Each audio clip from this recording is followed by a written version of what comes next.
মৰমৰ চতুৰ্থ শ্ৰেণীৰ ছাত্ৰ-ছাত্ৰীসকল তোমালোকৰ ভাষাৰ আজি আমি পঢ়িম পাঠ নং 12 অৰ্থাৎ আজৰি পৰৰ কাম আৰু পাঠটো পঢ়াৰ আগতে যদি তোমালোকে মোৰ চেনেলটো নতুনকৈ আহিছা তেতিয়াহলে তোমালোকে এটা সাবস্ক্ৰাইব কৰি দিবা আৰু যদি ভিডিওটো ভাল লাগে তেনেহলে এটা লাইক কৰি দিবা আৰু বন্ধুবৰ্গৰ মাজত শেয়াৰ কৰি দিবা আৰু নটিফিকেশন বেলটো অন কৰি থবা যাতে তোমালোকে সকলোবোৰ ভিডিও পাবলৈ সক্ষম হোৱা গতিকে তোমালোকে চোৱাচোন মৰমৰ ছাত্ৰ-ছাত্ৰীসকল এই যে ভিডিওটো বা এই যে ছবিটোত কি দিয়া আছে যে প্ৰথম ছবিটোত আছে এজনী ছোৱালীয়ে ফুল গছত পানী দিছে আৰু লৰাজনে তাতে বিভিন্ন ধৰণে খজুলিৰে মাটিবোৰ সহায় পেলাই তাতে মানে যত্ন লৈছে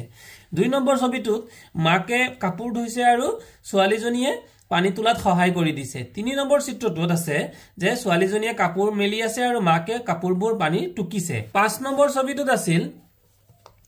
তেওঁলোকে সকলোৱে পৰিবাৰে মিলি পেলাই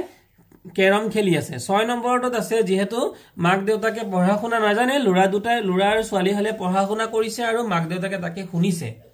গতিকে আমি এতিয়া প্ৰশ্নবোৰ ইয়াৰ সমাধান কৰিম কোনে কি কৰিছে ছবি চাই কোৱা প্ৰথমটি ছবিত লৰা ছোৱালী দুজনে ফুলত পানী দিছে আসলতে পানীত নহয় এটো হ'ব লাগিছিল পানী দিছে আৰু যতনাইছে দ্বিতীয় ছবিত ছোৱালীজনীয়ে পানী তুলিছে আৰু মাকে কাপোৰ ধুইছে তৃতীয় ছবিত ছোৱালীজনীয়ে কাপোৰ মেলিছে আৰু মাকে পানী টুকিছে চতুৰ্থ ছবিত সকলোৱে মিলি কেৰম খেলিছে পঞ্চম ছবিত লৰা ছোৱালী দুজনে পঢ়িছে আৰু মাক দেউতাকে চাই আছে তোমালোকে মাৰা দেউতা কি কামত সহায় কৰা মই মাক ঘৰ চিকনোৱা কাপোৰ ধোৱা ঘৰ সাৰা আদি কামত সহায় কৰো দেউতাক বিভিন্ন বস্তু চাফচিকুণ কৰা বস্তু বাহিনী হাতত যোগাৰ দিয়া ইত্যাদি কামত সহায় কৰো আজৰি পৰৰ কাম পাঠটোত আমাৰ পঢ়ু আহা এইবাৰ গৰমৰ বন্ধত চন্দন আৰু প্ৰীতমে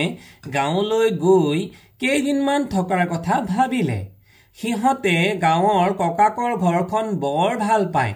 সৰুতে সিহঁত দুয়ো মাক দেউতাকৰ লগত ককাকৰ ঘৰলৈ গৈছিল কেতিয়া গৈছিল সৰুতে গৈছিল এতিয়া দুয়ো ডাঙৰ হ'ল দুয়ো নিজৰ ককাকৰ ঘৰলৈ যাব পৰা হ'ল সেইবাবে গৰমৰ বন্ধত দেউতাকে সিহঁতক গাড়ীত উঠাই দি ককাকৰ ঘৰলৈ পঠিয়ালে গতিকে প্ৰশ্ন আহিব যে চন্দন আৰু প্ৰীতম ককাকৰ ঘৰলৈ কিহেৰে গৈছিল উত্তৰ হ'ব গাড়ীত উঠি গৈছিল দ্বিতীয় প্ৰশ্নটো হ'ব পাৰে যে তেওঁলোক ককাকৰ ঘৰলৈ কেতিয়া গৈছিল উত্তৰটো হ'ব গৰমৰ বন্ধত ককাকৰ ঘৰলৈ আহি আনন্দত সিহঁতৰ হিয়া নধৰা হ'ল ককাকৰ লগত সময় কটাই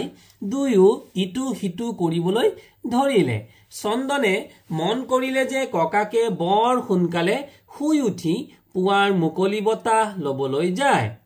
সি প্ৰীতমক 5 দিনৰ পৰা সোনকালে উঠি ককাকৰ লগত ফুৰিবলৈ যোৱাৰ প্ৰস্তাৱ দিলে পুৱা ফুৰাটো স্বাস্থ্য আৰু মনৰ কাৰণে কিমান যে ভাল সেই কথা তেওঁলোকে অনুভৱ কৰিলে গাঁৱলৈ গৈ তেওঁলোকে দুকমুকালিতে বিছনা এৰা খোজ কঢ়া পুৱাৰ মুকলি বতাহ লোৱা আজৰি সময়ত শাকনি বাৰী ফুলনি বাৰীত কাম কৰাৰ অভ্যাস কৰিলে তদুপৰি ককাকে সিহঁতক সময়ৰ সৎব্যৱহাৰ কৰাৰ কথাও শিকালে আগতে সিহঁতে স্কুলৰ পৰা আহি নতুবা বন্ধৰ দিনত খেলি শুই সময় কটাইছিল কিন্তু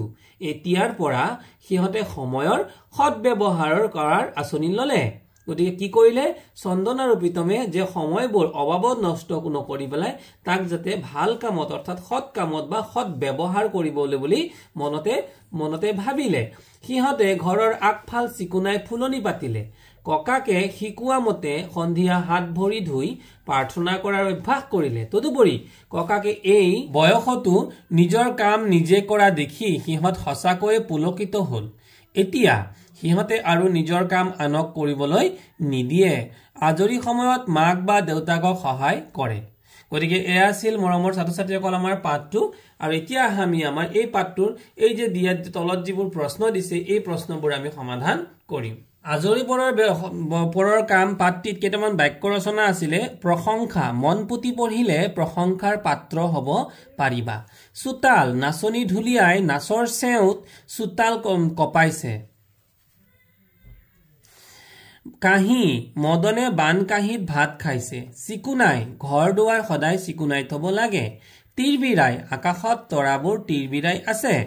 এতিয়া আমাৰ প্ৰশ্নবোৰ আলোচনা কৰো আহা চন্দন আৰু প্ৰীতম কেতিয়া গাঁৱৰ ঘৰলৈ গৈছিল চন্দন আৰু প্ৰীতম গৰমৰ বন্ধত গাঁৱৰ ঘৰলৈ গৈছিল গাঁৱত তেওঁলোকৰ কোন আছিল গাঁৱত তেওঁলোকৰ ককাকহঁত আছিল তেওঁলোকে গাঁৱৰ ঘৰলৈ কিহেৰে গৈছিল তেওঁলোকে গাঁৱৰ ঘৰলৈ গাড়ীত উঠি গৈছিল ককাকে ৰাতিপুৱা কি কৰে ককাকে ৰাতিপুৱা উঠি প্ৰাতঃ ভ্ৰমণলৈ যায় তাৰপিছত খ নম্বৰৰ 1 নম্বৰ প্ৰশ্ন চন্দন আৰু প্ৰীতমে ককাকৰ পৰা কি কি শিকিলে চন্দন আৰু প্ৰীতমে ককাকৰ পৰা দুকমুকালিতে বিছনা এৰা খোজ কঢ়া পুৱাৰ মুকলি বতাহ লোৱা আজৰি পৰত ফুলনি বাৰী শাকনি বাৰীত কাম কৰা তথা সময়ৰ সৎব্যৱহাৰ কৰা আদি কথা শিকিলে তেওঁলোকে ঘৰলৈ আহি কি কৰাৰ কথা ভাবিলে তেওঁলোকে ঘৰলৈ আহি সময়ৰ সৎব্যৱহাৰ কৰা ফুলনি পতাৰ কথা ভাবিলে আৰু শেষৰ প্ৰশ্নটো আছিল সন্ধিয়া তেওঁলোকে ঘৰত কি কৰে উত্তৰ হ'ব সন্ধিয়া ঘৰত তেওঁলোকে হাত ভৰি ধুই প্ৰাৰ্থনা কৰে ইয়াৰ পিছৰ প্ৰশ্নটো আছিল নিজৰ কাম কৰাটো তেওঁলোকে ককাকৰ পৰা কাৰ পৰা